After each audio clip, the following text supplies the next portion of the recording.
Speed இருக்கும், action இருக்கும், வார்த்தைகள்லாம் வந்து திருநெல்வேலி இந்த சரௌண்டிங்கில் இருக்கிறது வாழை தூக்கலை அப்படின்னு இருக்கும். பட் ஆனால் இந்த ரத்தனத்தில் வந்து ஓவர் பேட் பேட்ஸ்லாம் நிறைய வந்துட்டு இருக்கு. இது இப்போ இருக்கக்கூடிய ஜென்ரேஷனுக்கு நம்ம எடுத்துட்டு போய் புகுத்துற மாதிரிலாம் இல்லை. அதை கொஞ்சம் கம்மி பண்ணிருக்கலாமோ? ஏன்னா இருக்கிறதுல உச்ச வார்த்தைகள் போட்டிருக்க மாதிரி இருக்கு. இதெல்லாம் கோவத்தில் கொந்தளிக்கும் போது பேசுகிற வார்த்தைகள் தானே. நீங்கள் கேட்டது இல்லையா, வெளியில் ரோட்டில் ஏதாவது தகராறு நடக்கும்போது என்னென்ன வார்த்தைகள் வரும்னு கேட்டிருப்பீங்கல்ல, அந்த மாதிரி வார்த்தைகள் தான் அது. இல்லை, அந்த வார்த்தைகள் தான் கொஞ்சம் கம்மி பண்ணி, ஏன்னா இருக்கிற பசங்களுக்கு நம்மளே எடுத்துகிட்டு போய் கொடுக்குற மாதிரி இருக்குல்ல. அப்படிலாம் இருக்கு, கோபத்தில் வர அப்படிலாம் இருக்காது. இது வந்து நம்ம வந்து வெளியில் எங்கேயுமே நம்ம போய் கேட்காம எங்கேயுமே நம்ம கேட்டது இல்லாத மாதிரி ரியாக்ட் பண்ணுற மாதிரி இருக்குது. 40 வருஷம் 50 வருஷமாக நானும் சினிமா பார்க்குறேன்.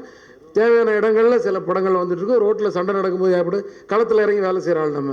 எங்கெங்கே என்னென்ன மாதிரி பேசுவாங்க, எந்தெந்த கேரக்டர் என்னென்ன கோவம் வந்தால் எவ்வளோ வேகமாக அந்த கோவத்தை வெளிப்படுத்தும், அந்த கேரக்டராக தான் இது பேசியிருக்க தவிர இந்த வார்த்தையெல்லாம் எல்லாம் கண்டினியூ பண்ணுங்கன்றதுக்காகலாம் கிடையாது, அந்த எண்ணமும் கிடையாது. மேடையில் நீங்கள் பேசும்போது அதான் சொன்னீங்க, வயலன்ஸ் வந்து மோகன்ராஜ் ஒரு நிமிஷம் அவர் பேசிட்டு இருக்காரு, கொஸ்டின் பதில் சொன்னதுக்கு அப்புறம் மேடையில் நீங்கள் பேசும்பொழுதும் வெட்டு குத்து அந்த மாதிரி ரத்தம் தெறிக்கிற மாதிரி அந்த மாதிரி தான் சொல்றீங்க. ஆமாங்க, நீங்கள் வந்து களத்தில் போய் இறங்கி பாருங்க. நீங்கள் ஒருத்தர் வந்து ரோட்டில் நின்று தகராறு பண்ணி ரோட்டில் போகிற ஒரு பொண்ணு கையை பிடிச்சி இழுப்பான். உங்களால் வீடியோ மட்டும் தான் எனக்கு எடுக்க முடியும், உங்களால் எதிர்த்து கேட்கவே முடியாது. கேட்டிங்கன்னா உங்களுக்கு தான் பிரச்சனை. இப்போ எவன் போய் சட்டையை பிடிச்சி இழுக்கிறானோ அவன் மேலே தான் கேஸ் போடுறதுக்கு 10 பேர் ரெடியாக இருக்கான். ஆனால் கையை பிடிச்சி இழுத்தவன் வந்து ஈஸியாக போயிடுவான். அந்த மாதிரி சூழ்நிலையில் தான் நம்ம இருக்கோம். அவனெல்லாம் அடிச்சு உதைக்கிறதுக்கு ஒரு ஹீரோ வேணும். அவனை அதை நம்ம செய்ய முடியாது. நம்ம அதை வந்து நான் படம் மூலமா நான் செஞ்சிருக்கேன். நீங்க கேட்டீங்கல்ல, மீடியா வந்து சட்டை பிடிக்குமான்னு, வீடியோ எடுக்குமான்னு கேட்டீங்கல்ல, அந்த வீடியோ எடுத்து நான் வீடியோவை சொல்ல, வெரி சாரி, நான் மீடியாவை சொல்ல, நான் மக்களை சொல்லிட்டு இருக்கேன். நான் நீங்கன்றது வந்து உங்களோட மீடியாவை சொல்றேன். இல்ல நான் மீடியாவை சொல்ல சார். அவரு இல்ல ஒரு நிமிஷம், அவர் மீடியாவை சொல்ல, வீடியோ எடுக்கிறது வீடியோ சொன்னாரு. எல்லாம் வீடியோ தான் நம்மளால எடுக்க முடியுது. நமக்கு ஆதங்கம் வந்து அந்த வீடியோ போட்டு இப்படி அநியாயம் பண்றாங்க பாருங்க, அவ்வளவுதான் போட முடியுது. ஆனா அதை வந்து சினிமா மூலமா நம்ம வந்து நிறைவேற்றி காட்டுறோம்.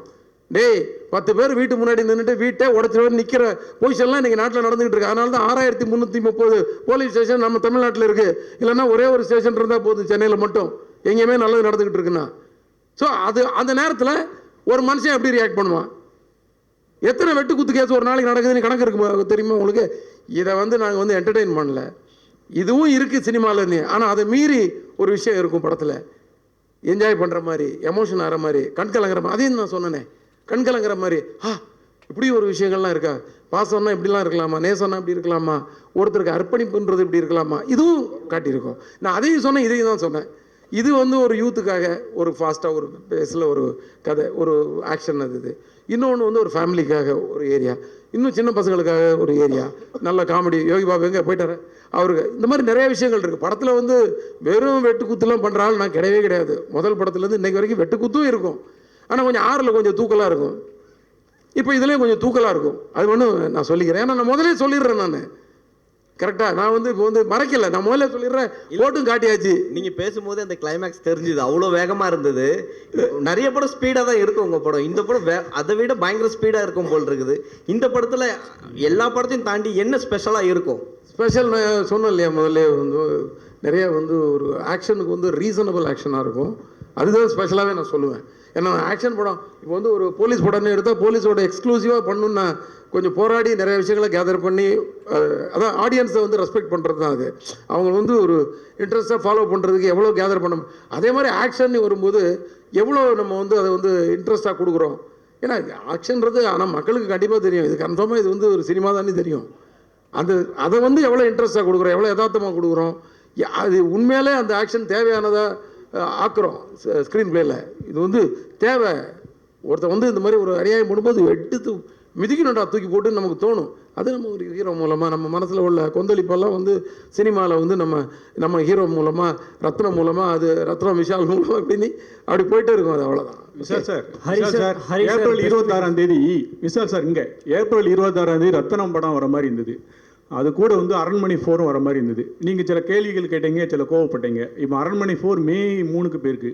அந்த அரண்மனை டைரக்டர் வந்து உங்க ரொம்ப நெருங்கி நண்பர் சுந்தர் சி சார் தான். அவருக்கு என்ன அண்ணன், நண்பர் இல்லை அண்ணன். அப்போ அவருக்கு ஒரு வருத்தம் இருக்காது, அவருக்கு என்ன சொல்ல வரீங்க? ஐயோ, நான் வந்து தள்ளி போக சொல்லி நான் சொல்லலையேங்க, எனக்கு அந்த அதிகாரம் இல்லையே. நான் யாருங்க இன்னொரு படம் தள்ளி போக சொல்றதுக்கா? நான் அந்த மாதிரி பயன்படுத்தவே முடியாது. நான் அந்த மாதிரி பாவம்லாம் பண்ண மாட்டேங்க. எல்லா படமும் ஓடணும். காம்படிஷனில் வந்து 8க்கு 8 லைன் ஏன் போடுறாங்க? 100 மீட்டர் ரேஸில் எதுக்கு ஒருத்தர் மட்டும் ஓடல? உசைன் போல்ட் மட்டும் ஓடினா நீங்கள் பார்ப்பீங்களா? 8 பேர் ஓடுறதுல உசைன் போல்ட் ஜெயிக்கிறது தான் நம்ம சுவாரஸ்யமாக பார்க்குறோம். அந்த 100 மீட்டரில் அந்த 10 செகண்ட் வந்து எப்படி பார்க்குறோம்? அது மாதிரி தான் சினிமா துறையில் வந்து காம்படிஷன்ன்றது தவிர்க்க முடியாத விஷயம்.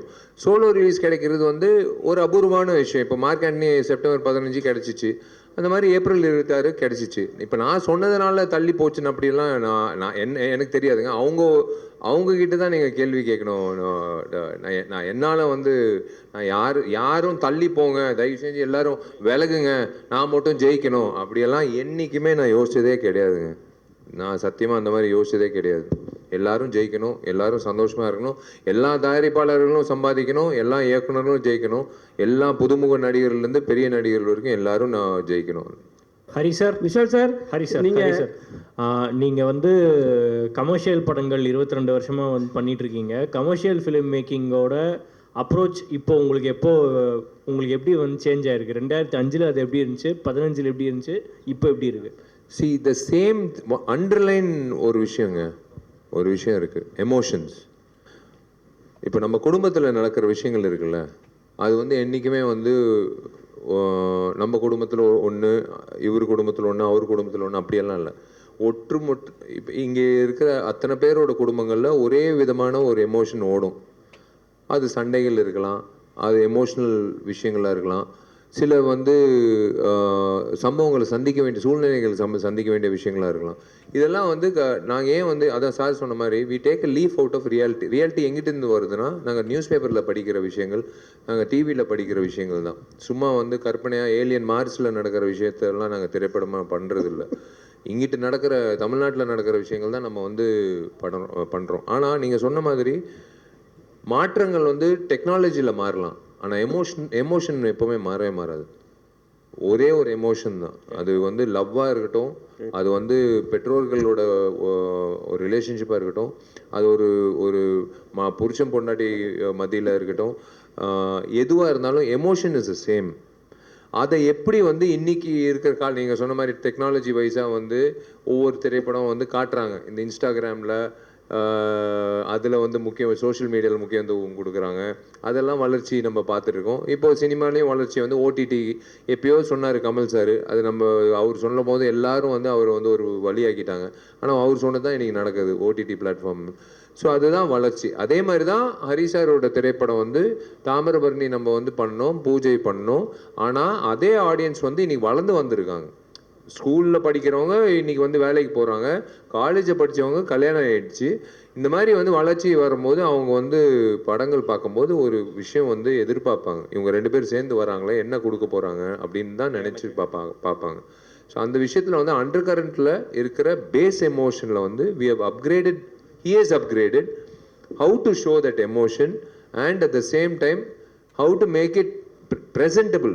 நம்ம என்ன ஒரு உணவு சாப்பிடும்போது கூட அவங்க வந்து எப்படி ப்ரெசென்ட் பண்ணுறாங்கன்றது முக்கியம். சும்மா டேபிளில் அப்படி தூக்கி போட்டால் இதை சாப்பிடு அப்படின்னு சொன்னால் சாப்பிடுவோமா? அவங்க வந்து எப்படி ப்ரெசென்ட் பண்ணுறாங்க ஒவ்வொரு ரெஸ்டாரண்ட்டில் அப்படின்றது வச்சு தான் நம்ம வந்து சாப்பிட்றோம். உணவு அதே மாதிரி தான் நாங்கள் கொடுக்குற உணவு, என்டர்டெயின்மெண்ட் உணவு, அது வந்து அப்கிரேட் பண்ணி சார் பண்ணியிருக்காரு. இந்த காலகட்டத்துக்கு இப்போ இருக்கிற யங்ஸ்டர்ஸுக்கு, இப்போ இருக்கிற ஆடியன்ஸுக்கு எப்படி தேவைப்படுதோ அந்த மாதிரி. அதுதான் சொல்கிறேனே, அதான் 5 நிமிடங்கள் சிங்கிள் ஷாட்டாக பண்ணுறதெல்லாம் வந்து இந்த படத்தில் ஏன் வந்து அவ்வளோ உழைப்பு வச்சு இப்போ பண்ணுறது காரணம் வந்து இதெல்லாம் ஒரு புதுசாக இருக்கும் பார்க்கும்போது. ஹரி சார் படங்கள்லேயே புதுசாக இருக்கும் பார்க்குறதுக்கு. இது எப்படி எடுத்தாங்க, எப்படி ஹரி சார் எக்ஸிக்யூட் பண்ணார், நாங்கள் எப்படி யோசிச்சோமோ அதே மாதிரி ஆடியன்ஸும் யோசிப்பாங்க. விஷால் சார், இப்போ நீங்கள் வந்து விஷால் சார் இங்கே சொல்லுங்க சார் மார்க் ஆண்டனியில் வந்து நீங்கள் மார்க் ஆண்டனியில் வந்து நீங்கள் 100 கோடி வசூல் சொல்லிட்டீங்க. இங்கே சென்டரில் ஒரு நிமிஷம் ஏஞ்சிட்டு உட்காருமா, கை தூக்கு. சொல்லுங்க சார், சொல்லுங்க பிரதர். மார்க் ஆண்டனியில் வந்து 100 கோர்ஸ் கிராஸ் பண்ணியாச்சு, சந்தோஷம். ரத்தனமும் அதே மாதிரி கிராஸ் பண்ணிட்டோம், வாழ்த்துக்கள் சார். இப்போ என்னன்னா ஹரி சார் படம்னாவே வந்து ஒரு ஜானர் இருக்கும், ஃபுல்லாக ஃபைட் சீன் எல்லாமே. இந்த வந்து உங்கள்கிட்ட கதை சொல்லும் போது இது 2-3 வார்த்தைகள்லாம் வருது உள்ள. விஷால் சார் வந்து அது எப்படி எடுத்துக்கினாரு? இல்லை, அதுதான் நான் சொல்கிறேனே, ஹரி சார் சொல்கிற கதையை வந்து நான் அவர் சொல்கிற விஷயங்கள் வந்து ஒரு விஷயம் நான் ஓப்பனாக சொல்கிறேங்க. இவர் வந்து எல்லாரும் நினைப்பாங்க ஒரு இயக்குனர் சொல்கிறது அப்படியே ஒப்பேற்றணும். அதெல்லாம் ஸ்கூல் காலேஜில் படிக்கிற டெக்ஸ்ட் புக்கில். ஆனால் இயக்குனர்களுக்கு வந்து சொல்லும் போது, சார் இப்படி ஒரு விஷயம் பண்ணால் ஆமாம் பண்ணலாமே, இப்படி கூட பண்ணலாமே அப்படின்னு ஃப்ளெக்சிபிளாக இருக்கிற இயக்குனர்களோட ஒர்க் பண்ணும்போது வேற ஒரு அவுட்புட் வரும். ஏன்னா அவர் வந்து காது வச்சு கேட்பார் எல்லாரும் என்ன சொல்கிறாங்கன்ற ஒரு விஷயம். ஸோ அந்த விஷயத்த வந்து அதான் சொன்னார், ஒரு எமோஷன் ஒரு பொண்ணு மேலே, அதுவும் வந்து சில சில காட்சிகள் இருக்குது. இவன் கோவப்படணும். நீங்கள் படம் பார்க்கும்போது அட்ரா ஆகணும் அப்படின்னு சொல்கிறது தான் வந்து எனக்கு கிடைச்ச அந்த மாஸ் ஹீரோ. இவர் பண்ண அந்த சண்டைக்கோழியில் என்னது காசியா அப்படின்னு சொல்லிட்டு பஸ்ஸில் இறங்குறான்ல, அன்னைக்கு வந்து ஆடியன்ஸ் சொன்னான் அட்ரா ஆகணும் அப்படின்னு சொல்லி. அதுதான் வந்து ஒருத்தன் விஷால்ன்ற ஒரு ஆக்ஷன் ஹீரோ பிறந்தான். அதே மாதிரி தான் தாமிரபரணிலையும் அதே மாதிரி தான் பூஜை. அதே மாதிரி ரத்னத்தில் வந்து நீங்கள் படம் பார்க்கும்போது ஒவ்வொரு வாட்டி ஹீரோ வந்து கோவப்படுறதுக்கு ஒரு காரணம் இருக்கும். அந்த காரணம் வந்து ஒரு மிக சிறந்த ஒரு விஷயத்துக்கான ஒரு காரணமாக இருக்கும். அவனுக்கா சண்டை பண்ண தெரியும் அதனால பண்ணுறான் அப்படியெல்லாம் இல்லை. அது ஒரு கரெக்டாக வந்து இது அடிக்கக்கூடிய ஒரு விஷயம், இந்த இடத்துல கோவம் காட்டக்கூடிய ஒரு விஷயம் அப்படின்றது தெரியும். சார் விஷால் சார் இங்கே சார் தேவராஜ். Yes sir. ஆர்யாவை கல்யாணம் பண்ணணும் அப்படின்னு சொல்லி வெயிட் பண்ணீங்க. அதுக்கப்புறம் நடிகர் சங்கத்துக்கு கட்டிடம் கட்ட முடியணும் அப்படின்னு வெயிட் பண்ணீங்க. இப்போ பிரபாஸையும் சல்மான் கானையும் வேணும்னே வம்புக்கு இழுத்துருக்கீங்க. உங்களுக்கு என்ன திருமணத்தின் மேல என்ன வெறுப்பு? அப்படியே நாங்கெல்லாம் திருமணம் பண்ணிட்டு இருக்கோம், நல்லா சந்தோஷமா தான் இருக்கோம். உங்களுக்கு ஏன் வந்து நாங்கெல்லாம் சந்தோஷமா இருக்கோம், திருமணம் ஆகியிருக்கோம் அப்படின்னு சொல்ல, நாங்கெல்லாம் திருமணம் ஆயிருக்கோம், சந்தோஷமா இருக்கும். ஆமா, அது ஏன் இல்ல, அது ஏன் வந்து அவாய்ட் பண்ற மாதிரியே இருக்கு? திருமணம் அவாய்ட் எல்லாம் இல்லைங்க. சீங்க ஒரே ஒரு விஷயம், சினிமா பொறுத்த வரைக்கும் வந்து நான் வந்து இவரை படப்பிடிப்பு 80 நாட்கள் இல்லை 90 நாட்கள் சார் சொல்கிறத நான் செய்யணும், ட்ராவல் ஆகணும். அதே மாதிரி தயாரிப்பாளோட ட்ராவல் ஆகணும், தேவியோட ட்ராவல் ஆகணும், எல்லாரோட மாஸ்டரோட ட்ராவல் ஆகணும், தினேஷ் மாஸ்டரோட ட்ராவல், சுகுமாரோட ட்ராவல் ஆகணும். எல்லாரோட ட்ராவல் ஆகிறது ஒரு விஷயம். ஆனால் ஒரு பொண்ணோட ட்ராவல் பண்ணுறது வாழ்நாள் பூரா ஒரு ட்ராவல் பண்ணுற ஒரு விஷயங்க. கல்யாணன்றது சாதாரண விஷயம் எனக்கு கிடையாது. அவங்களுக்கு வந்து முக்கியத்துவம் கொடுக்கணும், உணர்வுபூர்வமாக இருக்கணும், அவங்களுக்கு நேரம் ஒதுக்கிடணும். நம்ம வந்து அதுக்கேற்ற மாதிரி வந்து அந்த மாதிரி ஒரு டைம் லைன் வரணும். ஸோ கண்டிப்பாக கடவுள் வந்து எனக்குன்ட்டு அந்த டைம் கொடுப்பாரு. நானாக சொல்கிறேனே, திரும்பவும் சொல்கிறேன், சொன்னதுக்கப்புறம் நாங்கள் செஞ்சிட்டோம்ல, அதாவது செஞ்சதுக்கப்புறம் நாங்கள் சொல்வோம் நாங்கள் சொன்னது செஞ்சிட்டோம்லன்னு. நீங்கள் சொல்கிற அந்த கட்டடம் வந்து இந்த வருடம் வந்து கார்த்தி மூலிமா கண்டிப்பாக, ஏன் உழைப்பெல்லாம் விட்டுருங்க, கார்த்தியோட உழைப்புனால இந்த வருஷம் வந்து கண்டிப்பாக கட்டிடம் வந்துடும். நீங்கள் சொல்ல முடியாது. இந்த வருடம் வந்து நீங்களே அந்த பட்டு வேஷ்டி பட்டு சட்டை போட்டுக்கிட்டு நீங்கள் சொல்லுவீங்க, விஷால் நான் தான் கேள்வி கேட்டேன், இந்த வருஷம் கல்யாணம் ஆச்சு, என்னால் தான் கல்யாணம் ஆச்சு, நீங்களே சொல்கிறதுக்கான வாய்ப்பு கூட இருக்குது. அது அவர் கையில் இருக்குது. விஷால் சார், ஹரி சார், இங்கே சார் முன்னாடி வந்து ஒரு ப்ரெஸ் மீட்டில் வந்து நீங்கள் சொல்லியிருந்தீங்க 4 கோடி 3 கோடி பணம் வச்சுருவங்க எல்லாரும் தயவு செஞ்சு ஓடிடுங்க, படம் பண்ணாதீங்க அப்படின்னு.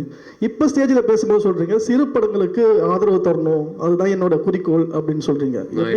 நான் ஓப்பனாக சொன்னால் அது கான்ட்ரவர்சி ஆகுது. ஓப்பனாக வந்து அதான் இப்போ பாருங்களேன், இப்போ ஓப்பனாக வந்து ஹரி சார் ஒரு விஷயம் சொன்னார், பிரதர் கேட்டார், சார் சொன்னார். அதுதான் நான் திரும்பவும் சொல்கிறேன். நான் வந்து ஒரு அக்கறையோடு நான் வந்து சொல்கிறேன், நான் ஒரு வெறுப்போடு நான் சொல்ல. சின்ன தயாரிப்பாளர்கள் வந்து பாவம் ஒரு கைடன்ஸ் இல்லாமல் இருப்பாங்க.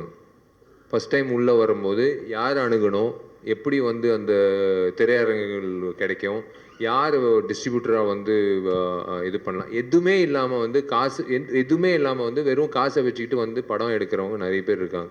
அவங்களுக்கெல்லாம் சொல்கிற ஒரே விஷயம், தயவு செஞ்சு கொஞ்சம் கிளாரிட்டியோடு இருங்க. நீங்கள் போடுற முதலீடு எப்படி உள்ளே வரப்போகுதுன்றது முன்கூட்டியே நீங்கள் யோசிச்சுக்கோங்க. ஓடிடி வாங்க போகிறாங்களா, சேட்டலைட் வாங்க போகிறாங்களா, மார்க்கெட் இருக்கா, இது வந்து திரையரங்கம் வந்து இப்போது ரிலீஸ் அப்படின்னு நீங்கள் பார்த்தீங்கன்னா, இப்போது வந்து ஃபஸ்ட்டு 3 நாள் தான் கலெக்ஷன் தான். 4வது நாள் ஃபஸ்ட்டு வாரம் வந்து 80% கலெக்ஷன் ஃபஸ்ட்டு வாரம், 2வது வாரம் வந்து மீதி 20%, 3வது வாரம் வந்து பெருமைக்காக ஓட்டுறது. சத்தியமாக நான் சொல்கிறேன், இது பெரிய படத்துக்கும் சரி. 3வது வாரம் 4வது வாரம் வந்து ரிப்பீட் ஆடியன்ஸ் எல்லாம் சில படங்களுக்கு 1 in a million அப்படின்னு சொல்லுவாங்களா, அந்த மாதிரி அபூர்வமான விஷயங்கள். இப்போ சின்ன திரைப்படங்களுக்கு நான் சொல்கிற ஒரே விஷயம், திரும்பவும் அன்றைக்கி நான் சொன்னேன், நீங்கள் என்ன கேட்குறீங்க, தோனியை போய் கேளுங்களேன், நம்ம விசில் அடிக்கிறோன்னா அவர் சிக்ஸர் அடிக்கும்போது அவரும் ஒரு படம் எடுத்தார்.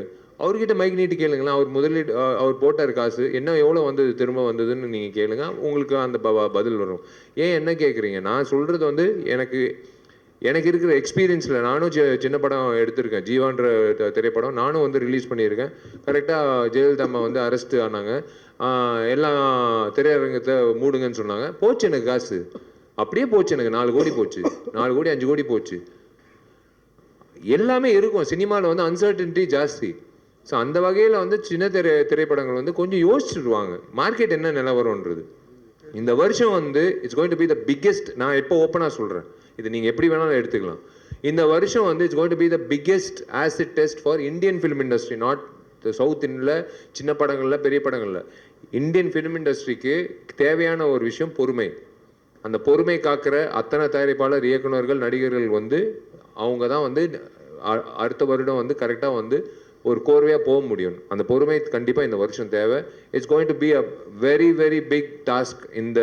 இந்த மே மாதத்துலேருந்து இந்த டிசம்பர் மாதம் வரைக்கும் சின்ன படங்கள்லேருந்து பெரிய படங்கள் வரைக்கும் எல்லாருக்கும் வந்து it's going to be a biggest acid டெஸ்ட்னு சொல்லுவேன். ஹரி சார், உங்களுக்கு தான் ஒரு கேள்வி சார். நீங்கள் சொன்னீங்க அந்த 3.5 கிலோமீட்டர்ஸ்க்கு வந்து அந்த சேசிங் சீனு ஃபைட் இங்கே சார் சேசிங் ஃபைட் சீனுன்னு சொல்லி சொன்னீங்க. அது வந்து ஒரே டேக்லேயே எடுத்துட்டீங்களா இல்லைன்னா 2-3 நாள் ரிஹர்சல் போனீங்களா? 2 நாள் சார் மொத்தம். அதில் ஒரு 1.25 நாள் வந்து ரிஹர்சல், ஒவ்வொரு பார்ட்டாக வந்து ரிஹர்சல் பண்ணோம். அதுக்கப்புறம் ஒரு ஃபுல் லென்த்து. முதல்ல வந்து ரோட்லேயே வந்து சாக் பீஸில் ஒரு ஸ்கெட்ச் போட்டு நல்ல கார் பொம்மை, ஜீப் பொம்மை, பஸ் பொம்மைகளை வச்சு எங்கெங்கே இடிக்கணும் அந்த மாதிரி விஷயங்களெல்லாம் கோடு போட்டு வரைஞ்சி எல்லோரும் ஒரு ஜூனியர் ஆர்டிஸ்ட்லேருந்து மொத்த டெக்னீஷியன்ஸையும் ஒன்றா நிறுத்தி அவங்க எல்லாருக்கும் வந்து ஒரு ஸ்பீச் கொடுத்து. ஏன்னா இதில் வந்து யார் ஒருத்தர் ஒரு ஜூனியர் ஆர்டிஸ்ட் வந்து குறுக்க தெரியாமல் வந்து ஓடி வந்து கேமராவை தட்டி விட்டாலும் திருப்பி 1 மோர் போகணும். அது வந்து ஆக்ஷன் சீக்வன்ஸ்ன்றதுலாம் அது ரொம்ப ரிஸ்க் அதிகம். அதனால் எல்லாருக்கும் அந்த ட்ரைனிங்கை கொடுத்து ஒரு 1.5 நாள் 1.25 நாள் வந்து ரிஹர்சல். ஆக்சுவலாக நாங்கள் 3 நாள் பிளான் பண்ணால் 2 நாளில் முடிச்சுட்டு வந்துட்டோம். ஏன்னா இதில் வந்து கம்யூனிகேஷன் ஒன்று இருக்குது. ஏன்னா ஒவ்வொருத்தரும் ஒவ்வொரு இடத்துல இருக்கிறாங்கன்னு இருக்கீங்க. ஹீரோ ஒரு இடத்துல, ஹீரோயின் ஒரு இடத்துல, அந்த ஃபைட்டர்ஸ் வராங்க, அந்த மாதிரிலாம் சொன்னீங்க. இதில் வந்து கேமராமேன் வந்து வண்டி தாவி வேறு எடுத்திருக்காரு, சிங்கிள் கேமராவில் எடுத்திருக்காரு. நீங்கள் எதனா கேஷுவாலிட்டிஸ் எதனா இருந்துச்சா? எதனா அடிக்கடி பட்டு அந்த மாதிரி எதனா சம்பவங்கள் எதனா நடக்கலையே? அந்த மாதிரி எதுவும் நடக்கலை. ரொம்ப எல்லாருமே வந்து சேஃபாக எஸ்கேப் ஆகிட்டோம். Sir Hari sir, Hari sir, இந்த படத்துக்கு ரத்தனன் பேர் வச்சிருக்கீங்க. ஆமாம். நீங்கள் இங்கே ஓகே ஓகே. காவேரி ஸ்ட்ரீட்டில் தான் நான் ரொம்ப நாள் குடியிருந்தேன். காவேரி ஸ்ட்ரீட்டில் ரத்தனன் படத்துக்கு பேர் வச்சிருக்கீங்க. இந்த படம் உங்கள் படத்தில் ரத்தம் எப்போதுமே ஜாஸ்தியாக இருக்கும், இதுலையும் தூக்கலாக இருக்குன்னு சொன்னீங்க. ஆனால் ரத்தம் மட்டும் இருக்குமா, ரத்தனமாகவே இருக்குமா, ரத்தினமாகவே இருக்குமா? ஏன்னா உங்கள் உறவினர் ஒருத்தரோட பேர் ரத்தனம். அப்படியா? அதனால் இந்த பேரை வச்சுருக்கீங்களா? அப்படி இந்த படத்துக்கு வந்து ஒரு பேர் தேவைப்பட்டுச்சு. நிறையா இருக்கிற நல்ல டைட்டிலில் இந்த டைட்டில் நல்ல டைட்டில். ஆக்சுவலாக இந்த படத்துக்கு ரத்தம்னி டைட்டில் வச்சுருந்தேன். கதைக்கு ரிலேட்டடாக ஒரு விஷயம் இருக்குது அதில். ஸோ அது அப்படியே வந்து அந்த படம் ஏற்கனவே வந்துருச்சு ரத்தம்னி ஒன்று இப்போது. அதனால் வந்து அது வந்து ரத்னமாக மாற்றி ஹீரோ நேமில் அந்த டைட்டில். அப்புறம் பிரியா பவானி சங்கர் இங்கே ஏன்னா விஷால் சார் சொல்கிறப்ப சொன்னார் ஹீரோயினுக்கும் நீங்கள் ஈக்குவலாக தான் ஒரு படத்தில் கொடுப்பீங்க அப்படின்னு சொல்லி கொடுத்துருந்தீங்க. நாங்களும் பார்த்தோம்.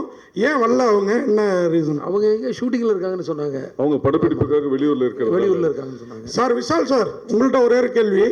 நீங்கள் வந்து அண்ணா நகரில் தண்ணி பூந்துச்சு, அதை தீர்த்தீங்கன்னா நான் 2026 வரமாட்டேன் அப்படின்னு சொன்னீங்க.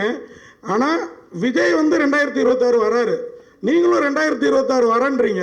ஏன்னா தளபதி, புரட்சி தளபதி இப்படி தொடர்ந்து அவர் மதுரைன்னு நடித்தார், நீங்கள் மதுரைக்காரராகவே வாழ்ந்தீங்க பல படத்தில்.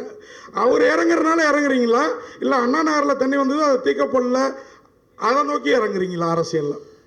அண்ணா நகர்ன்றது ஒரு தொகுதிங்க. இன்னும் ஏன் அண்ணா நகரில் தண்ணி இறங்குறது அது ஓகேங்க. அது வந்து நான் பதிவு பண்ணது வந்து எங்கள் வீட்டில் தண்ணி அது வந்து அண்ணா நகர். நான் சொல்கிற ஒரு விஷயம் என்னென்னா, நான் திரும்ப அதான் சொல்கிறேன். முதல்ல வந்து தளபதி விஜய்க்கு வந்து வாழ்த்துக்கள். அவர் வந்து எடுத்த முடிவு, அவர் வந்து சமூக சேவைக்கு வராரு, மக்கள் சேவைக்காக வராரு அப்படின்னு முடிவு பண்ணிட்டு அவர் அறிக்கை கொடுத்துட்டாரு. அது வந்து அவருக்கு முதல்ல அவர் வாழ்த்துக்கள். எனக்கு ரொம்ப பிடிச்ச ஒரு மனிதர், ஒரு ரொம்ப பிடிச்ச நடிகர். எனக்கு என்னென்னா அவரை வச்சு இயக்கி ஒரு படம் பண்ணோன்னு எனக்கு ஒரு ஆசை. ஐயோ அவர் சொல்லிட்டாரு இதுதான் கடைசி படம்னு எனக்குள்ள ஒரு விஷயம் ஓடிட்டு இருக்கு. அதுதான் இப்போ விஷாலன் நீங்கள் கொண்டு வந்தீங்கன்னா இப்போ என்னன்னு தெரியாது எனக்கு. ஒருவேளை நான் ஹரி சார் கதாநாயகனாக இருக்கிறதுனால நிஜ வாழ்க்கையிலையும் வந்து ஏதாவது சமூக விஷயம் பிரச்சனைகள்லாம் இறங்கி பேசணுன்ற உணர்வு வந்து ஆட்டோமேட்டிக்காக வருதா என்னன்னு தெரில. இதெல்லாம் தாண்டி ஒரு விஷயம் சொல்கிறேங்க. 2026 வந்து விஷால் வந்து வரக்கூடாதுன்றது தயவு செஞ்சு அந்த அவங்க வந்து அவங்கவுங்க வேலைகள் பண்ணிக்கிட்டா நம்ம சந்தோஷப்படுவோம். டிசம்பர் மாதம் நான் திரும்பவும் சொல்கிறேங்க,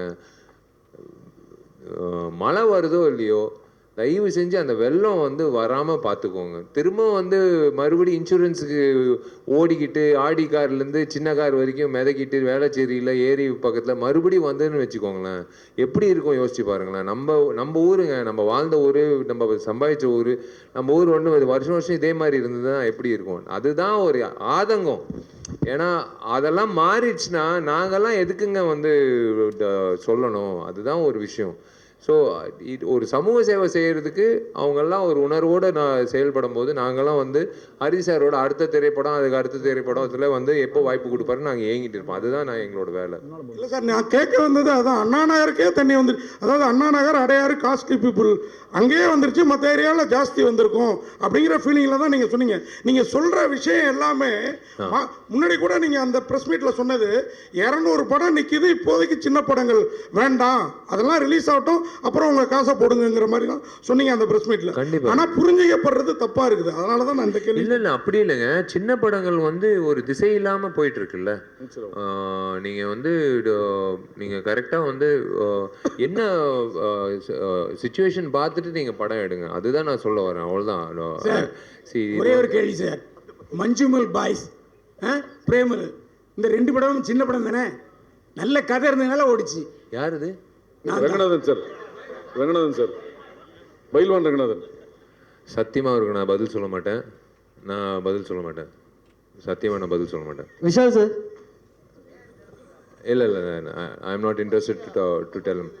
விஷால் சார், அண்ணனுக்கே தெரியும், நான் வந்து இதுக்கு மேலே வந்து நான் சொல்ல மாட்டேன். அண்ணனோட பதில் வந்து நான் வெளியில் நான் அந்த சத்தியமாக ஒரு பதில் சொல்ல மாட்டேன். ஒரு பொதுச் செயலாளராக தயவு செஞ்சு நான் சொல்கிறேன், என்னை வந்து இந்த ப்ரெஸ் மீட் ஆரோக்கியமாக போயிட்டுருக்கு. ஒரு பொதுச் செயலாளராக என்னை வந்து பேச விட்டுறாதீங்க, வேணாம். அண்ணனோட கேள்விக்கு வேணாம், விட்டுடலாம். எல்லாம் நல்லபடியாக சாப்பிட்டு. Okay fine. விஷால் சார்,